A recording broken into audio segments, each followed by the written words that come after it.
Muchas gracias, economista Larry Yumibanda. Estimado amigo, qué gusto verlo y saludarlo. ¿Cómo le va? Hola, Stalin, buenos días también a la persona que está acompañándolo y buenos días también a la audiencia, a las órdenes. Para analizar cuál es y en qué escenario se debate la salud económica de nuestro país de cara a este proceso electoral, que en pocos días tendrá que asistir nuevamente el pueblo ecuatoriano. Es evidente una desaceleración en la economía. Hay un elemento de endeudamiento permanente y hay un déficit vigente que cada vez aumenta. Usted ha llamado esto un círculo perverso. Esto atenta a la dolarización, una primera interrogante. Y luego, entender por qué no cambiar o de qué manera podemos cambiar ese círculo perverso. Yo a esto le agregaría déficit, endeudamiento y también le agregaría ajustes, porque al final, a través de los ajustes, el pueblo ecuatoriano paga este endeudamiento para cubrir, entre comillas, los déficits fiscales. Buenos días y bienvenidos. Claro, el proceso o círculo que nosotros llamamos perverso de déficit fiscal que no se cierra, que implica mayor endeudamiento, que mayor endeudamiento presiona el gasto y el gasto que debería destinarse a obras de infraestructura no lo hace, la inversión se estanca y se genera un proceso de desaceleración, genera también ese círculo, ¿no? Que de alguna otra forma, tarde o temprano va a explotar. ¿En qué sentido? Cuando ya no se pueda financiar el gasto. Nosotros no emitimos moneda, sí, nosotros adoptamos una moneda extranjera y por lo tanto estamos siempre financiando en función de lo que existe en la caja fiscal. Y en el momento que, por ejemplo, no existe la caja fiscal y adicionalmente no existe alguien que nos preste, automáticamente podemos poner en riesgo la dolarización porque tenemos que emitir algún tipo de moneda adicional o alternativa que sirva para financiar el gasto. Entonces, siempre la desdolarización está presente por los malos manejos en ¿Y materia por dónde, económica. y por dónde vendrían esas alternativas? Inversión privada casi no existe, inversión pública tampoco. ¿Qué nos queda? Mire, normalmente cuando hay procesos de bajo crecimiento, de desaceleración, el capital privado siempre hace una pausa. Eso es parte de la cuestión psicológica del empresario.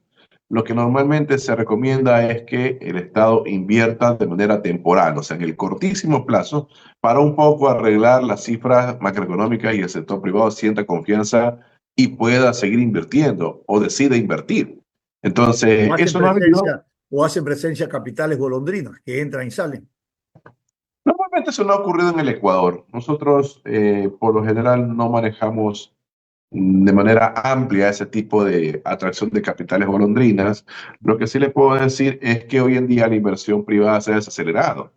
Correcto. Más aún cuando estamos a víspera de una elección y adicionalmente la inversión pública está estancada. Así por eso no podemos crecer. Por eso que este círculo, si queremos graficarlo en el pasado, también ha ocurrido, pero ahí se dieron otras variables. Entonces, ¿por qué dolarizamos? Porque había déficit fiscal, porque de alguna otra forma se comenzó a hacer procesos devaluatorios, la inflación se disparó, las tasas de interés se dispararon, la economía no crecía, aumentaba el déficit y así sucesivamente llegó un momento determinado que la economía explotó. Explotó a finales del siglo anterior y por eso estamos dolarizados. Por eso que es el riesgo para lo cual siempre va a estar latente de que si no hay un manejo eficiente de la cosa pública, si que no se cierra el déficit fiscal, si es que no existe sostenibilidad de las finanzas públicas, lastimosamente el riesgo está ahí. Aún así se ponga el dólar en la Constitución. Correcto. Ahora, con motivo de los 25 años o 24 años de la dolarización, entendidos en la materia, especialistas, dicen que estos riesgos, además de los indicadores que usted acaba de denunciar, economista, eh, se suma a tareas inconclusas o incompletas que el proceso de dolarización no ha concluido.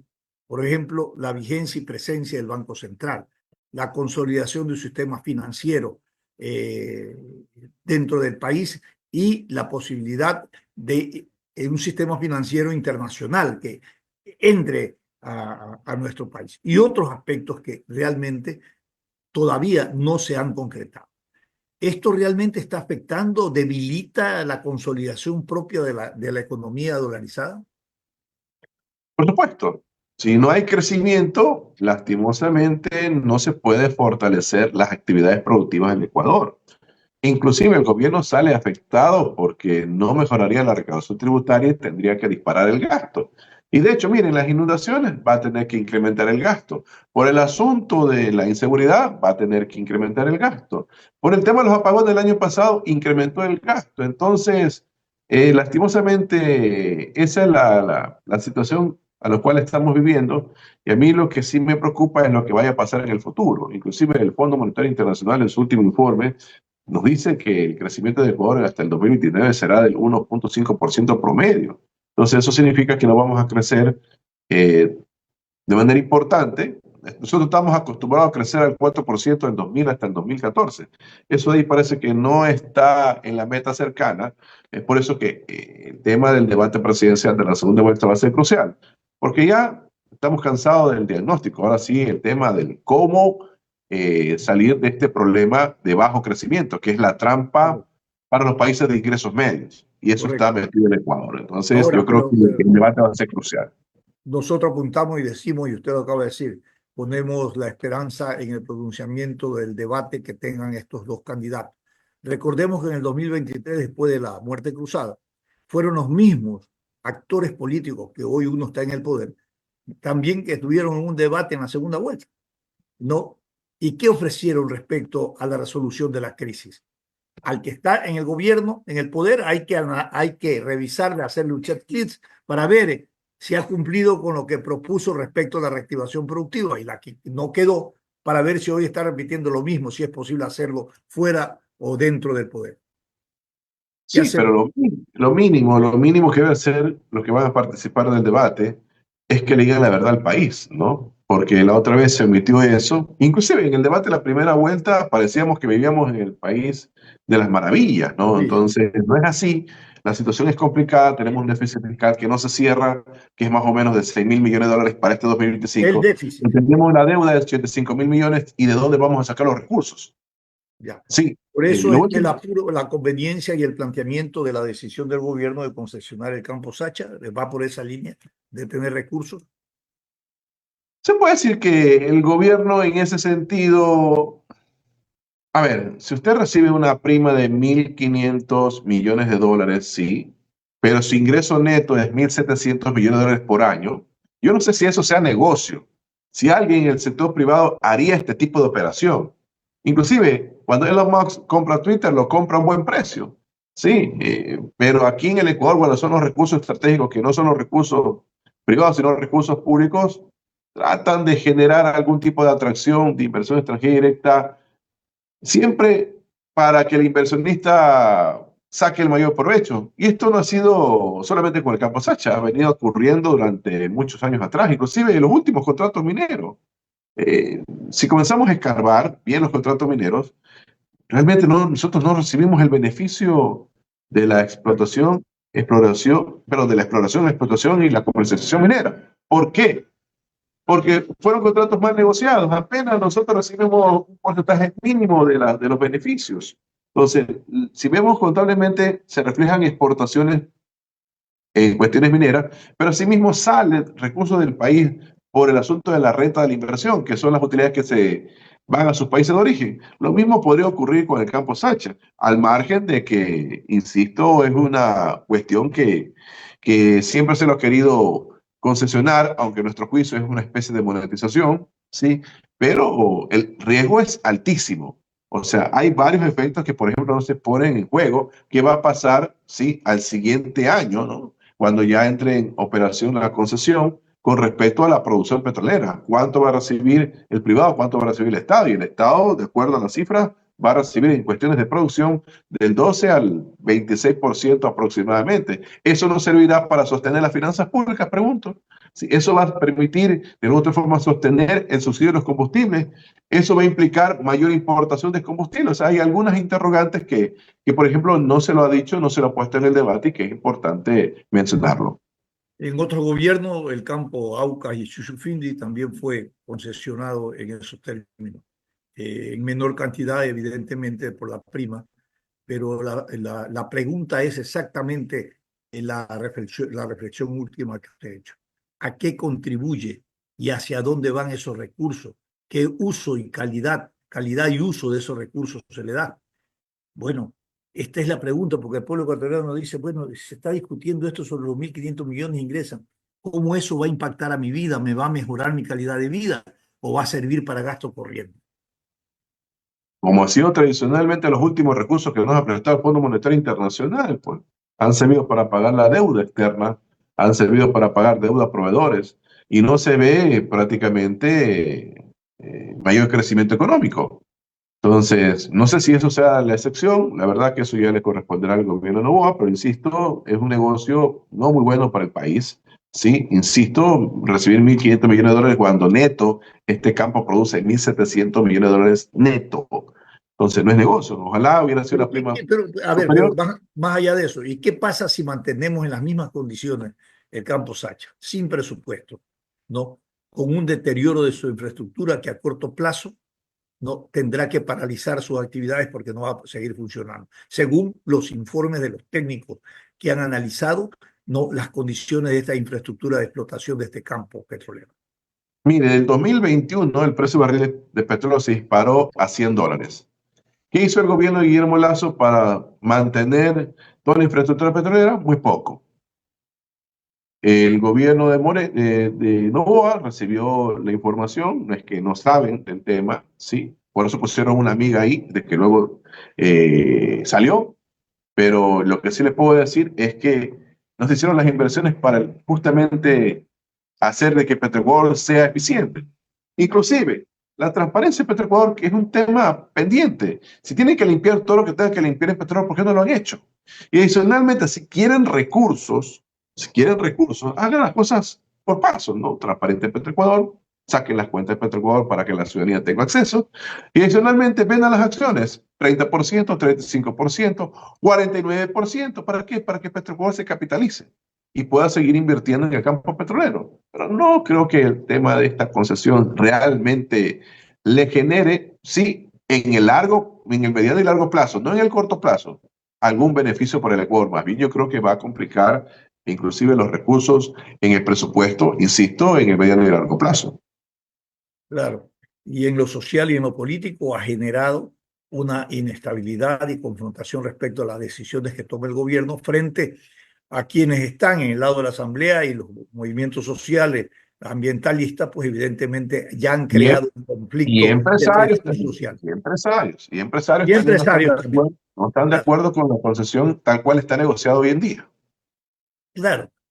Y unos dicen que cuando quiere mover el status quo que ha venido prácticamente solventando el juego de intereses de muchas inversiones o empresarios, y lo quieres mover, dice, no, imposible.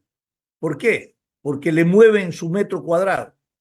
Entonces, la otra participación, la apertura de inversión que podría propiciar una concesión de este tipo, claro, desde el punto de vista de la transparencia, como debe de ser, y que es lo que hay más dudas que certeza porque no lo ha canalizado bien el gobierno, no, eso limita significativamente, por ejemplo, cuánto ha crecido el riesgo país en 2 meses. Estamos en 1.400, creo, 1.400 puntos. Así es. ¿Qué posibilidad hay de que tengamos inversiones nosotros con ese riesgo país?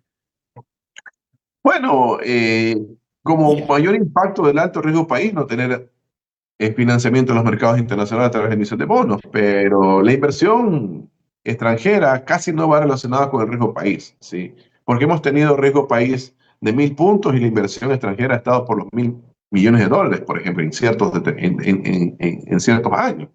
Entonces, yo creo que más bien, si da la circunstancia, más bien hay que fortalecer la inversión privada local, en todos los niveles, de las grandes, las pequeñas, las medianas, las micro y de las economías populares solidarias.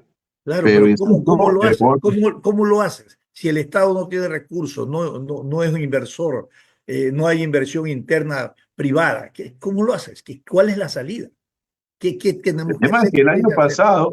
tuvieron recaudación récord de 18.000 millones de dólares. ¿Qué hicieron con los recursos? Pues? Ya están comprometidos pues en el gasto público corriente, ya están comprometidos para pagar proveedores. Ese es el problema, pues mi querido Lar.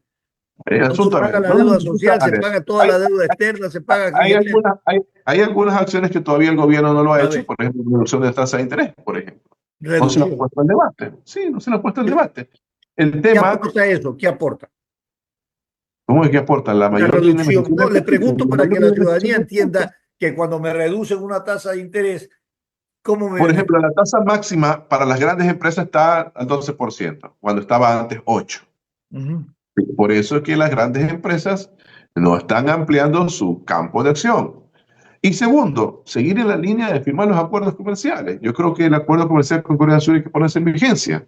Hay que pisar el acelerador para llegar a acuerdos, ahora sí ya con la firma, con Canadá, o negociar con Panamá, o mirar al continente africano. Pero nos concentramos en ciertos detalles y no vemos los resultados integrales de toda la gestión del gobierno. Entonces, en algunos campos, si comenzamos a desagregar, falta trabajo. Inclusive, dentro del Ministerio de Economía hay un ingeniero industrial, pues, ¿no? Para variar, ¿no? Entonces, ¿qué ha hecho actualmente para la situación del país? Se ha quedado así, absolutamente inmovilizado ese ministerio, que a nuestro juicio debería arrancar con todo, ¿sí? Entrar en, aunque sea, en el planteamiento de una metodología que es transparente en las finanzas públicas, la metodología base cero, aunque sea para de cara al 2026, que vaya trabajando en ese sentido. Pero no ha habido, pues, no ha habido, Stalin, no ha habido. Entonces, a mí lo que me preocupa es que nos centramos siempre en un tema. Campos H. Ok, si no se adjudica, la economía no crece. Bueno, si lo quieren mirar de esa manera, a lo mejor es así. Pero, ¿qué pasa con el seguro social? ¿Por qué no se entra una reforma integral del seguro? Son 3.000 millones de dólares, 3.000 millones de dólares, que es la mitad del déficit fiscal, ¿sí? Que se tiene que destinar por ley por el fondo de pensiones. Cuando el seguro hay que rescatarlo, hay que fortalecerlo, inclusive con reformas legales. Podría comprar Banco del Pacífico, podría invertir inclusive en los campos petroleros, pero lastimosamente eso ha sido muy limitado a las inversiones para préstamos quironafarios, préstamos hipotecarios y compra de determinadas acciones, pero de ahí no sale. Entonces yo creo que hay que trabajar en ese sentido. Lo mismo pasa con la masa salarial, son casi 9.000 millones de dólares y ni siquiera se ha planteado una reforma a la LOCEP que se pueda contratar por medio tiempo o, por ejemplo, alguna cuestión de renegociación de la deuda. Entonces, yo creo que falta muchísimo trabajo. Lastimosamente, a veces nos concentramos en cosas puntuales, pero yo creo que el resultado de una buena gestión depende de todos los ministerios. Mire, yo tengo como 28 años haciendo periodismo, opinión, entrevistas, y usted tiene un tiempo, si no igual, un poquito menos, generando opinión. Y en el registro que uno tiene de a quienes entrevista, propuestas y formulaciones para salir de la crisis no faltan. Y cada vez que tenemos que mirarle o ponerle el termómetro a la economía de nuestro país, tenemos los mismos problemas. Tenemos vamos a hablar del déficit, vamos a hablar del endeudamiento, vamos a hablar de los reajustes y de la desaceleración económica. Pero ¿cuándo salimos de esto? Pues, mi querido amigo, pues es el mismo discurso, es la misma propuesta. ¿Qué hace falta para salir y cambiar por ejemplo, cambiar en política pública una política fiscal? En las reformas tributarias, por ejemplo, la reforma, ¿hacia dónde tienen que ir orientadas? Aquí hacen reformas tributarias para sacar de la poca plata que no hay en el bolsillo de la gente. Perfecto. ¿Y por qué no orientar una reforma que impulse el trabajo, el ahorro, la inversión? ¿No? Aquí en el país se hace todo lo contrario. Porque lastimosamente depende del accionar de los que están al frente del gobierno. Y le pongo hoy dos ejemplos: la transparencia de Petroecuador y el Seguro Social. ¿Ha habido una transparencia real en los últimos 40 años? No ha No, habido. No le no. interesa. Ambas instituciones manejan 13.000 millones de dólares. Por eso le respondo prácticamente algunas de sus inquietudes. Pero en el Estado en general no hay transparencia. no solamente la institucional. El Estado en general no es transparente respecto al uso de los recursos no, Pero, que tiene pero y cómo lo administra. al menos empecemos con esas dos instituciones, pues, ¿no? Bueno, claro, Entonces, claro. limpiemos lo que hay que limpiar, tanto en el seguro como Petroecuador, pues. ¿Por qué no lo han hecho? Fíjese en el caso de Petroecuador. Hubo una propuesta de fusionar Petroamazonas con Petroecuador, ¿se acuerdan? Sí, Y que eso iba de alguna manera a crear una empresa de capitales por acciones y que eso iba a generar apertura de inversión extranjera. ¿Sabe lo que pasó, no? Se desarrolló todo el le hago una proceso, pregunta. pusieron un recurso. ¿Se ha delegado la administración de Petroecuador o están No, manejando no, desde el gobierno la administración? así es. Mire, pusieron un recurso y se paralizó eso. Y luego de eso, hay factores que atentan a generar esa estabilidad institucional, ese proceso de transparencia, esa organización. La politización y la inestabilidad administrativa en estas instituciones. Usted tiene Oye, que, Petroecuador tiene 6 gerentes en menos de un año, que tiene ah, ministros de energía 5 en un periodo cortito. Bueno, y así sucesivamente. Pues entonces, ¿usted qué planificación va a tener? Los mismos ministros generales dicen, es imposible. Yo estaba planificando esto. Fue imposible porque no me dio el tiempo y tuve que salir. El otro entra, tampoco tuvo tiempo. Entonces, nadie tiene tiempo para sacar. es que la mayoría que entra a Petroecuador lo que quieren es privatizar los campos petroleros, pues mi estimado Stalin se opone con los sindicatos, pues si van a fortalecer Petroecuador con transparencia y que tenga que limpiar y que tenga que salir cualquier persona, por ineficiente que salga, y que se delegue la administración para que alguien lo administre de mejor manera y que no sean los cuñados, los parientes, la familia de los que vienen de parte del gobierno de turno. Este mismo ejemplo pasa con el seguro social. El mismo ejemplo pasa con la seguridad social. El seguro social lo tiene quebrado. Los delegados del gobierno y al interior ciertos empleados que no quieren que el seguro avance. Entonces, mientras no exista ese tipo de acciones, que es voluntad política, lastimosamente las cosas no van a cambiar y van a ir a lo más fácil, lo que usted acaba de decir, subiendo los impuestos. Por ahí se hablaba, para la sostenibilidad del seguro social, ampliar la edad de jubilación o aumentar el porcentaje de aportación, tanto personal como patronal. Así es. Eliminar el fondo de reserva. Entonces, son las mismas políticas ortodoxas, pero no se resuelve el problema de raíz, que es la pésima gestión. Lastimosamente, lo que están buscando son políticas ortodoxas para mantener la corrupción. Y quien termina pagando los platos rotos son las personas que normalmente cumplen con sus obligaciones. Pero lastimosamente, eso ha sido la tónica de las últimas décadas y no ha cambiado. Por eso es que lastimosamente seguimos tal cual está. Por eso que si se resuelve el tema del seguro, ya no tendríamos que destinar 3.000 millones de dólares de fondos de pensiones. Eso sería un alivio gigantesco. Sí, el tema también, por ejemplo, de aumentar la recaudación tributaria cobrando a los evasores o mínimo ampliando la base tributaria a través de la facturación electrónica, tampoco ha habido.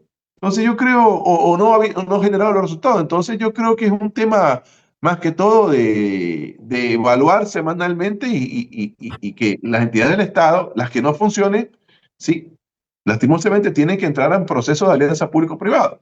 Pero insisto, son cuestiones de decisión, pero la mayor parte que va al gobierno, en vez de generar un cambio, genera un desastre. Claro. Presupuesto cero o presupuesto por resultado. Sería una buena iniciativa para empezar a ordenar lo que significa una política fiscal dentro de un gobierno. Larry Miranda, muchísimas gracias por haber estado con nosotros. Gracias, Tali. Un abrazo. Buenos días y buenos días a la audiencia.